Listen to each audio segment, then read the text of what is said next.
Sahabat jejak abadi yang dirahmati Allah, seorang perempuan Bali terlahir dari keluarga yang taat menjalankan upacara adat dan sembahyang setiap hari. Tiba-tiba mengucapkan 2 kalimat syahadat. Pertanyaannya, apa yang bisa membuat seseorang meninggalkan keyakinan turun-temurun demi sebuah agama yang selama ini ia pandang dari kejauhan? Apakah cinta? Apakah mimpi? Atau suara hati yang tak lagi bisa dibungkam? Namanya Ayu Suryani. Ia lahir dan besar di Ubud, Bali, sebuah tempat yang dikenal dunia karena keindahan alam dan kekayaan adatnya. Di sini, setiap pagi disambut suara gemelan dan aroma dupa dari pura. Dia tumbuh dalam keluarga Brahmana, keturunan pemuka agama, dan sejak kecil sudah terbiasa dengan sembahyang, upacara galungan, dan tarian sakral di hadapan patung-patung dewa. Namun di balik semua keindahan itu, ia menyimpan sebuah tanya yang tak berani ia ucapkan keras-keras. Apakah semua ini benar-benar mendalam atau hanya tradisi yang dijalankan karena warisan? Dari luar, hidupnya tampak sempurna. Ia penari Bali, dihormati karena posisinya sebagai bagian dari kasta tinggi. Tapi dalam hatinya, ada ruang kosong yang tak lagi terisi. Setiap kali ia selesai menari di pura, ia merasa seakan tubuhnya bergerak, tapi jiwanya diam. Setiap sembahyang yang ia lakukan, ia merapal mantra, tapi tak tahu kepada siapa sebenarnya ia berbicara. Pertanyaan itu semakin mengganggu ketika ia beranjak dewasa dan mulai kuliah di Denpasar. Di kampus, ia bertemu orang-orang dari luar Bali. Salah satunya teman kosnya dari Lombok, seorang muslimah yang sangat sederhana, tapi punya aura ketenangan yang sulit dijelaskan. Namanya Halimah. Ia tak pernah mengajaknya berbicara soal agama, tapi cara hidupnya, cara ia berbicara lembut meski disakiti, dan bagaimana ia berhenti dari segala aktivitas hanya untuk menunaikan sholat, membuatnya terdiam. Suatu sore, ia bertanya kepadanya, "Kenapa kamu mau repot-repot bangun subuh setiap hari hanya untuk sembahyang?" Ia pun tersenyum, lalu menjawab, "Karena saat itulah aku merasa paling dekat dengan Tuhanku." Jawaban itu menghantamnya, lalu ia pun terdiam. Ia juga sembahyang setiap hari, bahkan lebih dari 5 kali. Tapi ia tak pernah merasa dekat. Mengapa? Dan di titik itulah hatinya mulai terusik. Ia mulai membaca, mencari, bertanya dalam diam. Dan perjalanan itu baru saja dimulai. Pertentangan batin dan konflik keluarga. Sejak itu, hatinya tak pernah benar-benar tenang. Ia mulai mencari tahu tentang Islam. Secara diam-diam, di kamar kosnya yang sempit, ia mengunduh aplikasi terjemahan Al-Quran. Ia membaca perlahan, kadang hanya 1 ayat sendiri, tapi ada sesuatu yang membuatnya terus kembali membacanya. Ayat demi ayat seperti berbicara langsung pada hatinya, menenangkan, tapi juga mengguncang. Ia ingat malam pertama ia membaca surah Al-Fatihah, kalimat ihdinas siratal mustaqim, tunjukilah kami jalan yang lurus, membuatnya menangis. Karena itulah yang selama ini ia cari, jalan yang lurus, jalan yang benar-benar menenangkan jiwa, bukan sekedar memuaskan kebiasaan. Tapi semakin ia mendekat pada Islam, semakin besar rasa bersalahnya. Bagaimana bisa? Ia anak Bali, keturunan Brahmana, satu-satunya putri dari keluarga yang dihormati. Jika ia pindah agama, bukan hanya ia akan dikucilkan, tapi juga keluarganya. Ia akan dianggap menghina leluhur, mencemarkan tradisi, bahkan menjadi aib desa. Malam-malamnya menjadi tempat bertarungnya 2 suara. Satu, memintanya jujur pada hati, dan satu lagi, memintanya setia pada warisan keluarga. Pernah suatu malam, saat hari raya Galungan, ia ikut sembahyang bersama keluarga. Tapi tak ada lagi getaran di hati, yang ada hanya hampa. Ketika orang lain menunduk, aku menatap langit dan dalam hati berkata, "Tuhan, jika Engkau benar-benar ada dan jika Islam benar-benar jalanmu, maka bimbinglah aku. Aku siap meski seluruh dunia membenciku." Doa itu tak bersuara, tapi menggema dalam jiwanya. Dan sejak malam itu, hidupnya tak pernah sama lagi. Momen syahadat dan perubahan besar dalam hidupnya.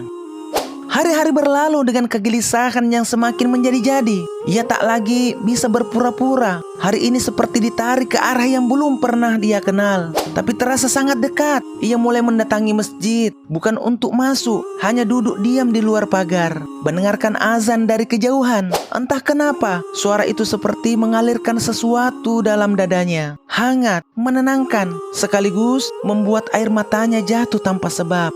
Sampai pada suatu Jumat sore, ia memberanikan diri mengirim pesan pada Halimah, sahabat muslimnya yang dulu selalu sabar menjawab rasa penasarannya. Ia menulis singkat, "Bisakah kau menemani aku ke masjid? Aku ingin tahu lebih dekat." Ia menjawab dengan hati-hati, "Tentu, tapi hanya jika kamu benar-benar siap." Mereka bertemu di masjid kecil di Denpasar. Suasananya sepi, ia gemetar, seolah tubuhnya tahu bahwa hidupnya akan berubah selamanya.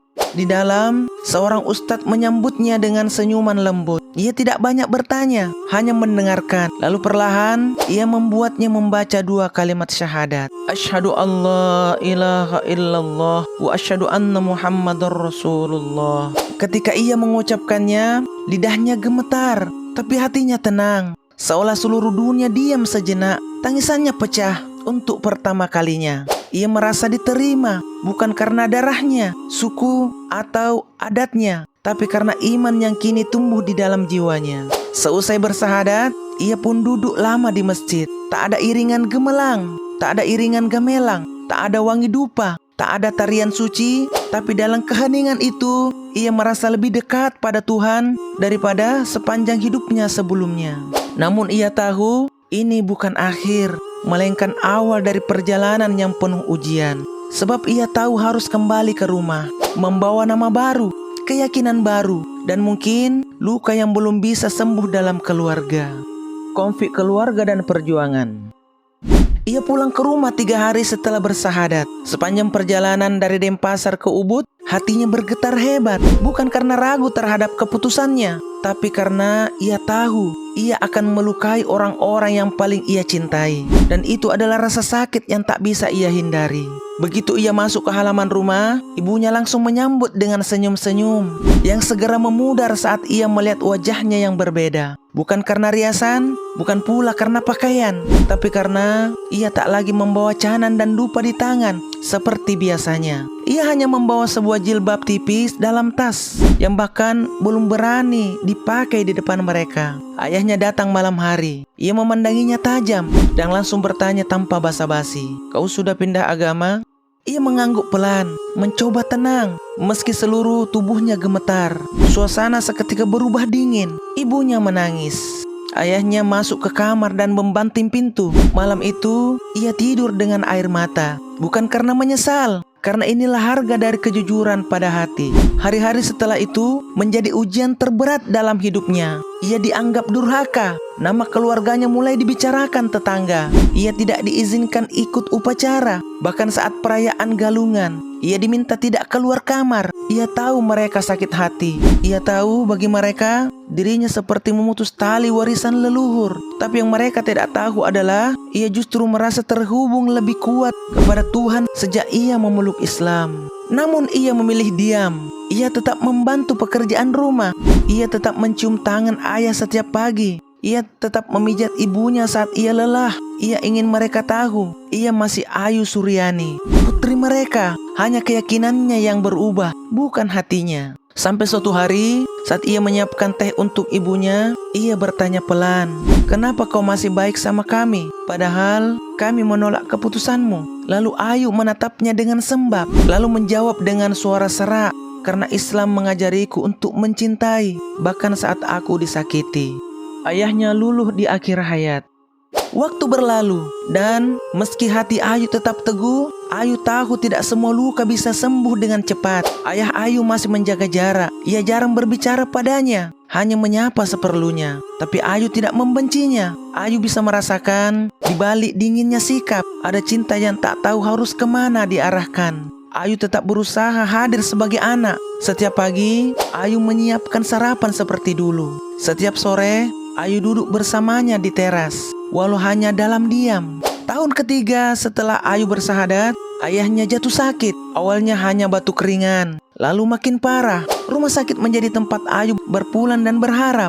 Ayu yang merawatnya paling intens, bukan karena merasa paling mampu, tapi karena Ayu tahu waktunya untuk menebus luka yang pernah Ayu buat semakin sempit. Setiap malam Ayu duduk di samping tempat tidurnya, membacakan doa dalam hati. Ayu tak pernah memaksanya untuk masuk Islam, tapi Ayu ingin ia tahu bahwa Islam membuat anak perempuannya tetap mencintainya. Bahkan setelah ia diusir, dijauhkan, dan dianggap pengkhianat. Suatu malam, saat hujan deras mengguyur jendela rumah sakit, ayahnya menggenggam tangan Ayu lemah.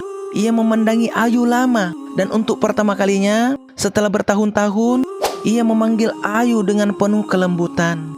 Ayu. Air mata Ayu langsung jatuh. Ayu membalas, "Iya ya." Dengan suara lirih ia berkata, "Bacakan doa seperti yang biasa kau baca, yang dari agamamu." Ayu terdiam, tak percaya dengan permintaan ayahnya. Tapi perlahan, Ayu membacakan surah Al-Fatihah. Lembut, perlahan, dalam setiap kata, Ayu berdoa agar Allah lapangkan dadanya. Ayahnya menutup mata, dan tak lama setelah itu, ia pun pergi. Dalam tenang, dalam genggaman tangan anaknya, yang dulu ia tolak, tapi kini ia peluk dalam keikhlasan. Itu adalah malam paling hening dalam hidup Ayu. Tak ada gamelan, tak ada dupa, hanya ada doa yang mengalir dari hati dan cinta yang akhirnya dipahami. Setelah kepergian ayahnya, ibunya berubah banyak. Ia tak lagi mempermasalahkan jilbabnya. Bahkan ia sering duduk mendengarkan ceramah yang Ayu putar di rumah. Ia belum masuk Islam, tapi hatinya mulai terbuka. Dan Ayu percaya hidayah itu seperti hujan, turunnya perlahan, tapi pasti menyentuh tanah yang siap. Pertanyaan yang membelah opini. Kini, setelah semua badai itu berlalu, Ayu hidup dalam ketenangan yang dulu hanya bisa ia bayangkan. Ayu tinggal di Denpasar, mengajar di komunitas mualaf perempuan. Ayu berbagi cerita, bukan untuk membuat orang lain kagum, tapi agar mereka tahu bahwa hidayah datang kepada siapa saja yang mencarinya dengan tulus. Meski ia lahir di tempat paling jauh dari Islam, Ayu membimbing perempuan-perempuan dari latar belakang Hindu, Buddha, bahkan ateis yang kini sedang menjalani proses yang pernah Ayu tempuh sendiri. Ayu tidak menyuruh mereka buru-buru. Ayu hanya ingin mereka mengenal Islam seperti Ayu mengenalnya dulu. Bukan dari kata orang, tapi dari cahaya yang menyentuh hati. Seringkali ketika Ayu bercerita tentang masa lalunya, tentang malam galungan saat Ayu bertanya pada Tuhan dengan tangis dalam diam, Ayu kembali merasakan rasa kosong yang dulu menghantuinya. Tapi kini rasa kosong itu telah terisi, bukan oleh ritual, bukan oleh simbol, tapi oleh keyakinan bahwa ia tak pernah sendiri. Ia masih ingat suara hatinya yang bertahun-tahun lalu. Jika semua ini suci, kenapa aku merasa kosong? Hari ini, ia bisa menjawab pertanyaan itu dengan mantap. Karena suci yang sejati bukan sekedar warisan, tapi sesuatu yang menyentuh hati, menggerakkan jiwa, dan membimbing kita pulang kepada Tuhan yang Esa. Apakah iman itu harus diwarisi? Atau justru ditemukan sendiri, meski harus melawan semua yang pernah kita yakini sebagai kebenaran? Jika kisah Ayu Suryani ini menyentuh hatimu, jangan lupa klik like, subscribe, dan bagikan video ini ke sahabat-sahabatmu. Bantu kami terus menghadirkan kisah nyata yang membuka mata, menggerakkan hati, dan memperkuat iman.